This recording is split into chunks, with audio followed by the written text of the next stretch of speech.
I want us to talk about African women's theology since 1989. Now, African women's theology was born in 1989 in Accra, Ghana, when Mercy Amba Oduyoye, you may call him Mercy Amba Eudziwa Oduyoye, gave the keynote address that inaugurated the Circle of Concerned African Women's Theologians. In view of this, it is one of the youngest contemporary theologies in the Africa of the 21st century. It's a major local initiative. Maybe there is an emerging triumphalist futurity theology in the 21st century. Triumphalist futurity theology. But when you look at African women's theology, which was born in 1989 in Accra, Ghana, after the inaugural address of 1989, which I'm going to explain in a short while, you can say this is one of the youngest. And of course, afterwards, theology of reconstruction was born in Nairobi when Professor Jesse Mugambi delivered a paper on the Church of the Future of Africa and the future of Africa. Afterwards, theology of reconstruction was born in Nairobi, or Africa Conference of Churches Halls, in March 1990. But of course, the other initiatives, local African initiatives, but you cannot say that African women theology is old. It's actually a young theology, a vibrant theology in Africa, because 1989 is quite young. If there was African theology born in 1960s, there was also black theology of South Africa born in 1960s also. Some may argue it was born much earlier. So 1989 is just the other day. And because there are quite a number of issues that I want us to tackle, let me move on to explain this.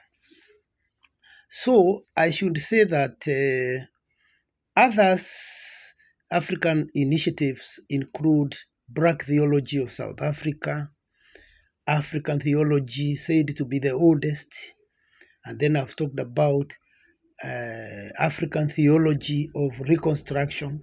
Some like to call it just theology of reconstruction. But Africa is important. To start with, Africa is very important because other people may have theirs. There can be Chinese theology of reconstruction. There can be American theology. There can. So I personally prefer African theology of reconstruction rather than just theology of reconstruction. For while African theology of reconstruction was born in 1990, African women's theology was born in 1989. That's when it was born. Something else. In the Accra Conference of 1989, when Oduyoye delivered her inaugural address, she urged African Christianity to do a two-winged theology through which both women and men could communicate with God. And in this meeting, 72 African women theologians attended it at the invitation of Oduyoye, who was a key convener, in emphasizing that a bird cannot fly by one wing, because she said we need to have a two-winged theology of men and women. One wing is women, the other wing is men. You cannot have the so-called African theology, which is in reality African men's theology. We need a theology of the other wing of women, but concerns are for African concerns with reference to women. That is what Oduyo had in mind. He felt that there's a lot of theology in Africa, yes, the so-called African theology, or African people reflecting the Christian message with reference to the African context. But where are women? And if you go to church, they may constitute the majority.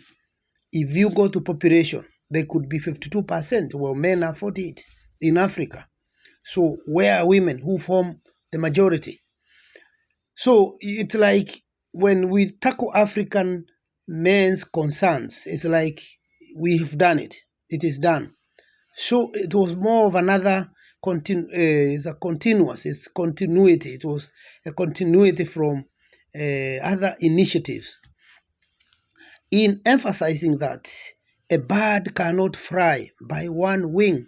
She was attempting a reconstruction of the traditional approach to theologizing in Africa, where one gender did theology almost alone to the exclusion of the others. By her two-winged theology, Mercy Amba Oduyoye, like the so-called Reconstructionist African theologians such as Jesse Mugambi, Charles Villavicencio, among others, was urging for inclusivity, as opposed to exclusivity of others in terms of gender or other considerations. Unity as opposed to division and respect in gender relation was something she really underlined. Thus, even though she was not conscious of it or she never expressed it, she was primarily working under, in my view, reconstructive motive, because it's just rebuilding what has been there. It's an engineer, not reinventing the wheel, but progressing from where people are. That is reconstruction. That is not construction, but redoing. So I should say that before the inauguration of African women theology in Accra, Ghana, Mercy Amba Owudisaye Oduyoye has been the leading African woman pursuing feminist theologies that are distinctly African without using the phrase African women's theology or theologies. So there was a sense in which it was still there under another banner as feminist theology. But you see, there was confusion, because when you say feminist, what do you mean? Do you mean the European or Spanish Munjerista theologies of America and other places? What do you mean? There are so many feminist theologies globally. So she came here explicitly. Let us form the circle. That's what she showed them. We formed the circle of concerned African women theologians. And that this circle is the one that gives birth to the theology of African women, AWT. So, as noted earlier, her being the founder of the Circle of Concerned African Women Theologians, otherwise called the Circle, just that, the Circle, which midwifed the birth of African women theology in 1989, has indeed been a great contribution to African Christianity since then. Now, after coordinating the Circle from 1989 to 1996, Musimbi Kanyoro from Kenya took over from her, and she continued up to the year 2002. And during the gathering of the Circle of Concerned African Women Theologians in Addis Ababa, Ethiopia, in August 4 to 8, 2002, Isabel Apao Piri from Malawi was appointed General Coordinator for a period of 5 years. In this Addis Ababa conference, whose theme was Sex, Stigma, and HIV and AIDS, African Women Challenging Religion, Culture, and Social Practices. Helen Yinda of Cameroon, and Dorcas Akintunde of Nigeria, and Reverend Felicidade Cherinda of Mozambique were appointed linguistic research coordinators for the Francophone, Anglophone, and Russophone African regions, respectively. And they developed a new structure and plan of action. Now, during the Cameroon Circle Conference of 2007, Rusungu Furata Moyo of Malawi took over as the coordinator of the circle. Besides Oduyoye, there are other circle leaders such as Bete Ekea, Mere Getui, Teresa Hinga, Musimbi Kanyoro, Hana Kinoti, Ann Nasimiu Wasike, and Nyambura Njoroge of Kenya, Teresa Okure of Nigeria, Elizabeth Amoa of Ghana, Rose Zoe, Royce Tapa, and Grace Eneme in Cameroon. Also, we have Benedict Bui Bear and Justin Kahungu from Zaire, that is DRC.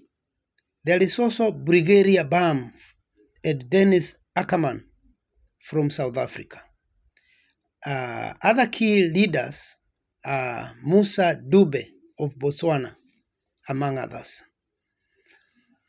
Now, since 1989, they have participated in oral theologies through song, music, storytelling, Bible reading, and in particular through written theologies that are evident in many emerging publications in recent times.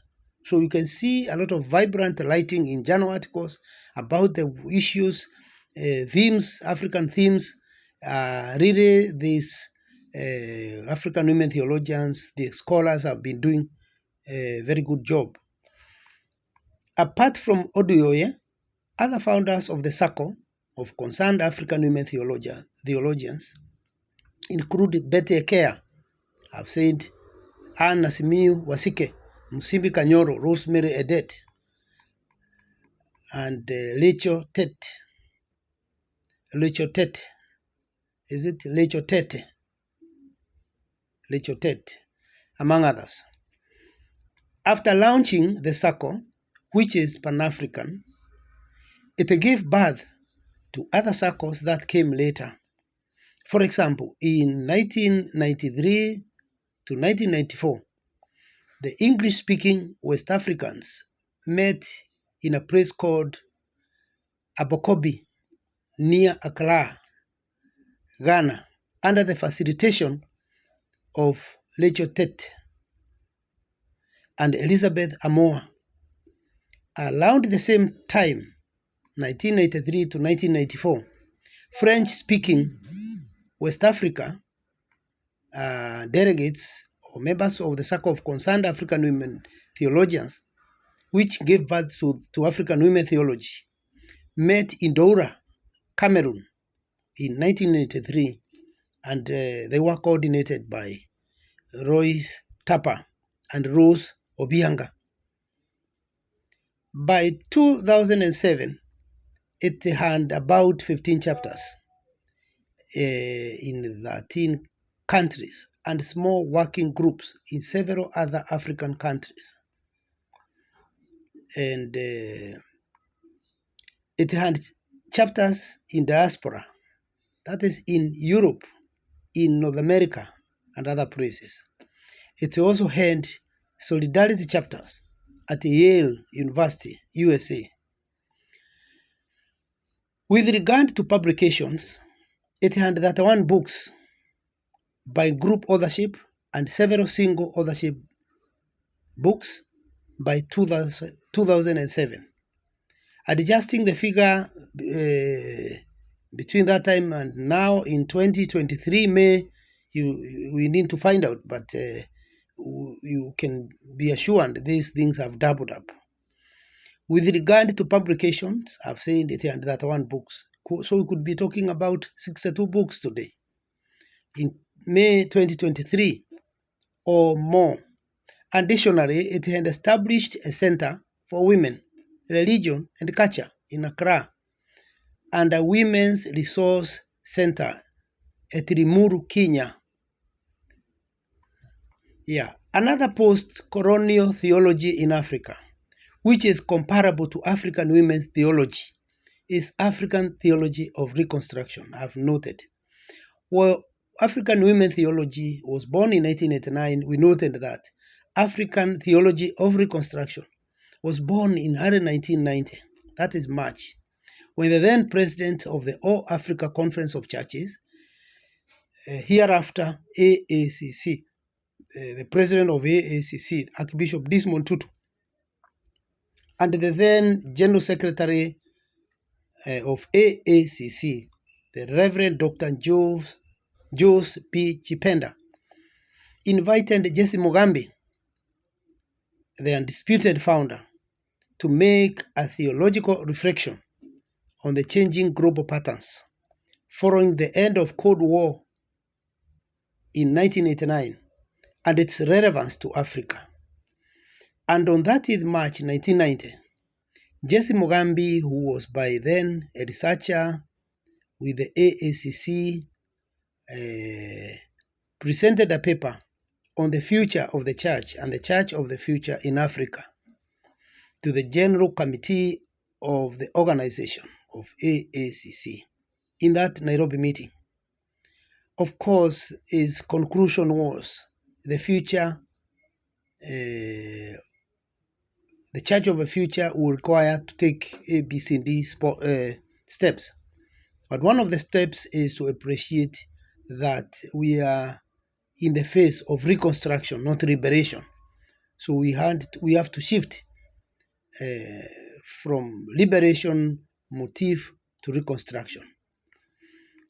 In the Nairobi meeting of that 30th March 1990, Jesse Mugambi suggested that African theological articulation must shift her theological emphasis in the post-colonial Africa from the Exodus motif to reconstructive motif. He suggested that reconstruction is a new priority for African nations in the 1990s and beyond. He further contended that in the New World Order, the figure of Nehemiah, the biblical Nehemiah, unlike that of Moses, gives Africa the mirror through which we are enabled to spot out our mission to remake Africa out of sorts of ruins that continue to bedevil Africa. So the way to rebuild the ruins in Africa, it is to emphasize on reconstruction, not liberation. After all, Cold War was over between the East and the West, between the NATO and the Warsaw Pact, between the polarizers, those who are polarizing Africa. You support communist or capitalist. So without that stranglehold, that competitiveness, he felt Africa can now breathe afresh. Yes, because there was no one now pushing us to kind of move our Africa in the way he wants. Now there was no more competition globally, which was affecting Africa and polarizing it in a very bad way. Hence, they could not release even Nelson Mandela. They could not release Mandela because he was a communist. But with the fall of communism in 1989, and even the war of Berlin collapsed, block by block, even Soviet Union is now scattered. It's now not Soviet Union, it's Russia on its own. And those other smaller nations or provinces formed their own nations and all that. Now, with all that, Mugambi was arguing that even theologians can do their own reconstruction and influence the politicians, influence the economists to do reconstruction, economic, social, theological, every form of reconstruction. Because major events in the world affect theology, they affect politics, they affect the church, they affect every aspect of life. So Mugambi was saying time has come now we focus on the image provided by Nehemiah who moved from Babylonian captivity and crossed over to his ancestral land and led the people in reconstruction of the barricading wall of Jerusalem so that there could be security for everybody. So there are so many wars according to that argument. Africa needs to reconstruct. So many wars, even gender matters are reconstructive matters. The girl child, now we even have the boy child, who is an endangered species. There is need to reconstruct. There is irresponsible drinking men. That's another area that require reconstruction. Family as a unit that is also facing the danger of collapsing in Africa, the way it's done in some parts of the West, where people divorce at will. There are quite a number of issues that require reconstruction. And the image to help us remake Africa, redo Africa, is the image of Nehemiah. He knew the war was in ruins. But what do? Do you reinvent another one? No. Just the one which is there, rebuild. Just make it come to the level that is acceptable. So having said that, allow me now to ask you, do we talk of African theology, women theology, or African women theologies in the plural or singular? That's another question. Now, Professor Isabel Apawo Piri explains why it is African women's theologies and not just African women's theology or theology. No, it is plural. It is many theologies. She says African women theologians want to acknowledge that even within Africa, there is diversity of women's experiences due to the differences in race, the differences in culture, politics, economy, and religion. And she goes on to explain that despite the differences in terminology, all women would like to see the end of sexism and the establishment of a more just society of men and women who seek the well-being of the other, people who are concerned about the welfare of others.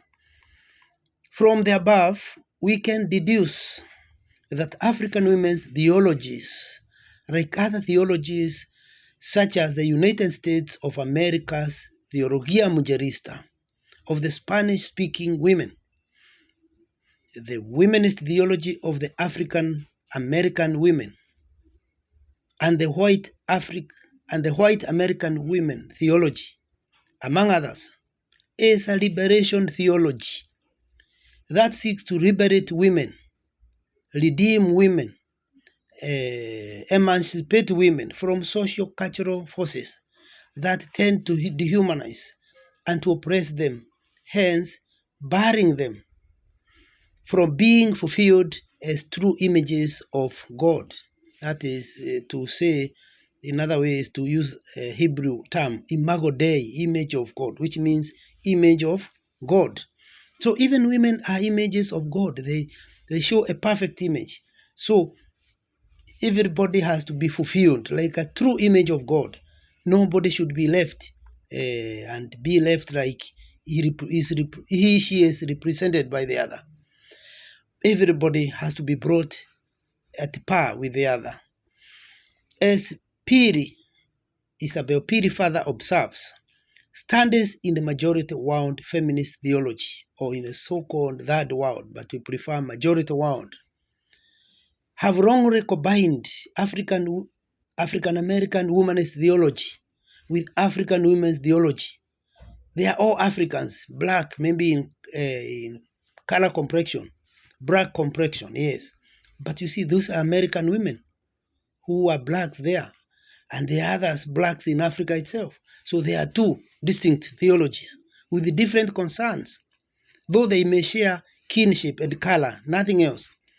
But while African women's theology and African American women theologies may share the same skin color, the context within which they do their theology are very different.